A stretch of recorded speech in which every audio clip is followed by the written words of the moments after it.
Have you ever sat quietly in your favorite chair, maybe a cup of tea in hand, and wondered, should I really share everything with my family at this stage in life? It's not that you're hiding something, but more like you are learning that certain things are better left unsaid. And you know what? That's not selfish, it's wise. You see, after 70, life takes on a different flavor. We have raised our children, worked hard, made our sacrifices, and now it's time to reclaim something that often gets lost in the hustle of family life, our personal peace. And part of protecting that peace means holding a few things close to your chest, not because you are being secretive, but because you have earned the right to set boundaries quietly, confidently, and without apology. In this video, I want to have a heart to heart conversation with you, not as a teacher, not as a doctor, but as someone who understands that getting older doesn't mean becoming more transparent. It often means becoming more selective. Today, we'll talk about 5 things that every senior should consider keeping to themselves. Yes, even from their own family. These aren't lies or deceptions, they are decisions. They are acts of self care. They are quiet little secrets that could protect your happiness, your dignity, and your independence. Let me explain what I mean by starting with something simple yet deeply personal: your health. You might think that telling your family every little ache or pain is helpful or even necessary. But after 70, that constant sharing can backfire. Not because your family doesn't care, they do, but their love can quickly turn into overprotection. Suddenly, your son is researching nursing homes, your daughter is insisting you move in, and all you wanted was someone to say, "That sounds uncomfortable, mom. Let me know if you need anything." But instead, they panic, they worry, and in their worry, they unintentionally take away your sense of control. Of course, serious issues should be shared. If something needs medical attention, don't ignore it. But if you are simply managing a sore knee, a little dizziness now and then, or a bad night's sleep, it's okay to keep that to yourself. Observe it, address it, speak to a doctor if needed. Unless it directly affects your safety or theirs, not everything has to become a family meeting. Protecting your independence starts with your mindset. If you treat every minor issue like a crisis, your family will also. And before you know it, you are not trusted to make your own breakfast. So keep that in mind. Share wisely, not endlessly. Now let's talk about money. This one gets tricky, doesn't it? After a certain age, your finances become a topic of subtle curiosity. Maybe your kids aren't asking directly, but the questions are there. Do you have enough for retirement? Should we help you with your bills? Do you still need that big house? Here's the truth: they care, they want to help, but sometimes their help comes with strings. Not on purpose, but even the most well meaning child can start to make assumptions. If dad has savings, maybe he can help me with the kids. Or maybe dad should sell the car since he doesn't drive much. That's why your financial situation is something to handle with quiet confidence. It's not about hiding, it's about keeping control. Whether you have a little or a lot, your money is part of your freedom, and you deserve to manage it on your terms. If you want to give, give it. If you want to save, save it, but don't feel guilty for keeping the full picture private. Sometimes keeping your financial details to yourself is the very thing that protects your relationships. It keeps the love pure, free from expectations or resentment. Think of it like this: your money is not a family resource, it's a personal one. You worked for it, you planned for it, and now it's there to serve your needs. You don't owe anyone an explanation for how you choose to spend it or save it. So, whether it's your health or your finances, the message is the same. Choose privacy not from fear, but from strength. You are not withdrawing, you are just quietly standing tall in a world that sometimes forgets how capable and wise you really are.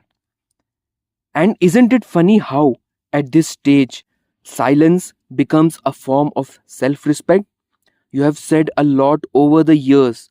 You have advised, guided, taught, and supported your family in more ways than they'll ever truly know. Now you get to say less and mean more. Let's continue this honest talk, because there's another thing many people over 70 are realizing they need to hold close, and that's their personal regrets. Regret is one of those quiet visitors that shows up more often as we grow older. Sometimes it comes late at night when the house is quiet. Sometimes it arrives in the middle of a conversation when someone says something that reminds you of what you didn't do rather than what you did. And while it might feel natural to want to share these feelings with your children or loved ones, here's something important to consider. Not all regrets need an audience. You see, when we tell our children things like, I wish I had been there more, or I shouldn't have worked so much when you were young, we think we are being honest. Maybe we are, but sometimes that honesty shifts a burden onto their shoulders. They begin to wonder if they missed out. They start to feel sad for something that truthfully they didn't even notice or blame you for. And here's the deeper truth: most of the time, our children remember the love, not the lapses. They remember the smell of your cooking, the sound of your laughter, the feeling of safety when you tucked them into bed. So when you drag up your regrets, especially the ones they were never even aware of, it can cast a shadow over beautiful memories. That's why it's okay and it's wise to keep some regrets just for yourself. Write them in a journal, reflect them quietly, talk them over with a trusted friend your age who gets it. But don't feel obligated to upload your past pain on your children just to clear the air. You are not cleansing your soul, you might be confusing theirs. You have lived long enough to know that not everything needs to be said, that sometimes love is better preserved in silence than in confession. Now, let's talk about something a bit more complicated: your personal dreams, the ones that are still alive inside you. You might be thinking, dreams? At my age? Absolutely. Dreams don't have an expiration date. In fact, some of the most meaningful dreams surface after 70, because finally you have got time to think about what you want, not just what others need from you. But here's the thing: not everyone will understand. When you tell your family you want to start painting again, travel alone, write a book, or take dance lessons, they may think you're being unrealistic, or worse, they might try to talk you out of it. Are you sure that's safe, mom? That sounds a little ambitious, dad.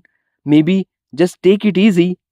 It's not that they don't believe in you, it's that they love you so much they worry. And worry has a way of shrinking our potential. That's why sometimes it's best to keep those little dreams quietly tucked into your heart until you are ready to live them. And when you do, don't ask for permission, just go.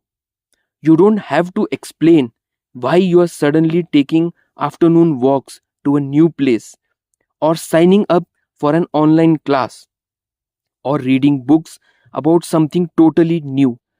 Just follow what sparks joy inside you. Not everything meaningful in your life has to be publicly announced or family approved. When you act on your dreams quietly, the joy comes without needing validation. And the more you live for yourself, the more those around you eventually understand just how beautifully capable you still are.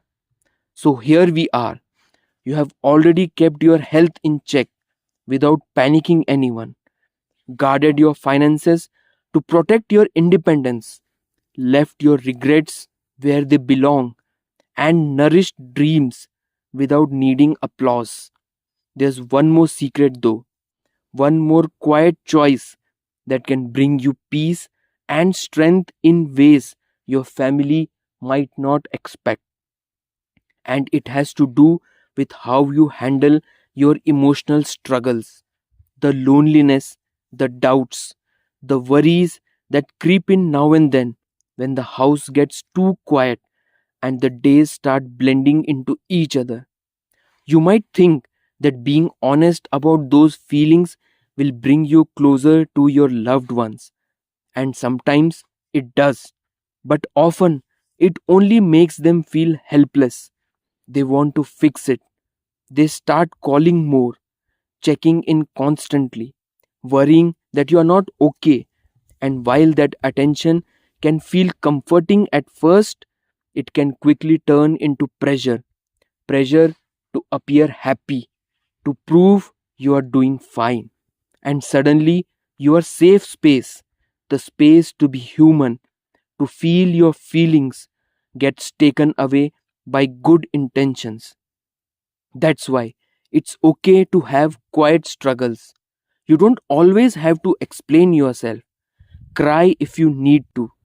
Write it out. Pray. Sit with it. Find your own healthy ways to manage those emotions, because not every storm needs to be broadcasted to the world. Some pass faster when you face them in silence with grace. So, as we continue, I invite you to ask yourself, what am I still carrying that I don't need to share?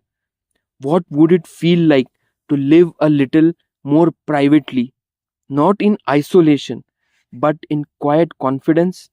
Because you have earned the right to keep some things sacred, not because you're hiding, but because you're honoring the most important person in your life, yourself. There's one last secret that often goes unnoticed, yet it might be the most powerful of them all: your plans for the end. Not because you expect it soon, but because you have thought about it. Maybe you have written a will. Maybe you have decided where you'd like to rest. Maybe you have chosen who you trust to make decisions if you ever couldn't. These are quiet choices, and while you can share them, sometimes keeping them to yourself, at least for a while, gives you time to settle into peace with them without the worry, questions, or emotions from others clouding your clarity. You are not avoiding reality, you are simply handling it with grace. And when the time feels right, you can share, but on your terms. That's the power you still hold. So, let's take a step back and breathe. You have kept your peace, your finances, your regrets, your dreams, your emotions, and now even your final wishes with quiet strength, not because you are hiding, but because you are wise enough to know not everything needs to be shared to be honored. This chapter of life is yours, not your family's, not your friends, absolutely yours. And you have every right to protect your space, your dignity, your choices. So live boldly, love freely, and hold tightly to whatever gives you peace. Not every truth needs a witness, just need your heart. If this resonated with you, leave a comment below. I'd love to hear your thoughts. Don't forget to like the video and subscribe for more real talk, gentle strength, and support for this incredible stage of life.